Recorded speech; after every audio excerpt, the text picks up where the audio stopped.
அனைவருக்கும் வணக்கம். தென்னாடுடைய சிவனையை போற்றி, எந்நாட்டவர்க்கும் இறைவா போற்றி, காவாய் கனக திரளே போற்றி, கையிலை மலையானையை போற்றி போற்றி. சிவா. திருச்சிற்றம்பலம். வெள்ளியங்கிரி மலை கடல் மட்டத்திலிருந்து சுமார் 5833 அடிகள் கொண்ட மலைத்தொடர்ச்சி. கோவை மாவட்டம் பூண்டி என்னும் சிற்றூரில் அமையப்பெற்றுள்ள வெள்ளியங்கிரி ஆண்டவர் அடிவாரத்திலே வெள்ளியங்கிரி ஆண்டவராக காட்சி தருகின்றார். மாசி சிவன்ராத்திரி தொடங்கி சித்ரா பௌர்ணமி வைகாசி முதல் 2 வாரங்களுக்கு வெள்ளியங்கிரி மலை வனப்பகுதியில் அமையப்பெற்றுள்ள சுமார் 7 மலை தொடர்ச்சி பகுதியில் அமையப்பெற்றுள்ள சுயம்பு மூர்த்தியாக அருள்பாலிக்கின்ற வெள்ளியங்கிரி ஆண்டவரை தரிசிக்க இந்த 3 மாதங்கள் ஏற்ற மாதங்கள். மாசி, சித்திரை, பங்குனி 3 மாதங்கள் மற்றும் வைகாசி 2 வாரங்கள் அனுமதி உண்டு. வனத்துறையினரிடம் அனுமதி உண்டு. எனவே இத்தருணத்தை தக்க சமயமாக பயன்படுத்தி வெள்ளியங்கிரி மலை ஏற விருப்பமுள்ளவர்கள் பயன்படுத்தி கொள்ளலாம். 7 மலைத்தொடர்ச்சிகள் கொண்ட மலை. முதல் மலையிலே வெள்ளை விநாயகர் காட்சி தருகின்றார். பின்பு பாம்பாட்டி சுனை, பின்பு கைதட்டி சுனை மற்றும் பீமன் களி உருண்டை, திருநீறுமலை, ஆண்டி சுனை மற்றும் 7வது மலையாக எம்பெருமான் ஸ்ரீ சிவபெருமான் காட்சி தருகின்ற சுயம்பு மூர்த்தியாக காட்சி தருகின்ற வெள்ளியங்கிரி ஆண்டவர் நந்தியம்பெருமானிடம் சிவபெருமான் காட்சி தருகின்றார். அம்பாளின் திருநாமம் சௌந்தரநாயகி. விநாயக பெருமான் மற்றும் முருகப்பெருமான் இருசேர காட்சி தருகின்றனர். மிகவும் கடினமான இம்மலையை ஏறுவதற்கு சிரமமாகத்தான் இருக்கும்.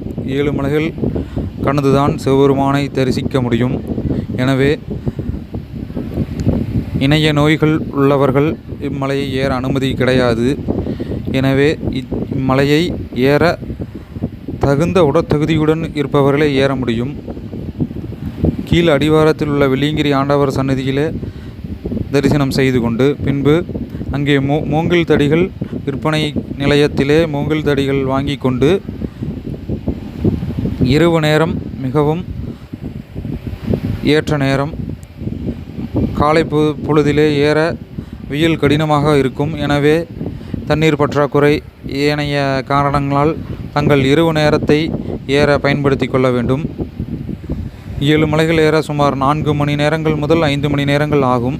பிறகு இறங்குவதற்கு ஒரு 3 மணி நேரம் முதல் 4 மணி நேரங்கள் ஆகும். எனவே சுமார் ஒரு 12 மணி நேரங்கள் கணக்காக வைத்துக்கொள்ள வேண்டும்.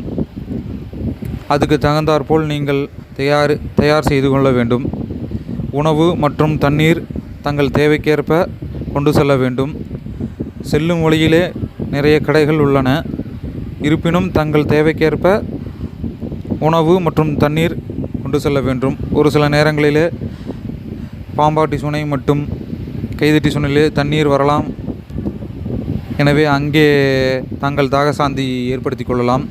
மற்றும் ஆண்டி சுனை சென்று அங்கே நீராடிவிட்டு 7வது மலை எம்பெருமான் சுமார் 90 டிகிரி மலை ஏற்றம். இது மிகவும் கடினமாக இருக்கும். வழுக்குப்பாறையாகவும் இருக்கும். சூரிய உதயத்தின் போது 7வது மலையிலே திருக்கைலாய காட்சி தரிசித்தால் மிகவும் ரம்மியமாக இருக்கும். மேக கூட்டங்கள் நம்மை தழுவிச் செல்லும்.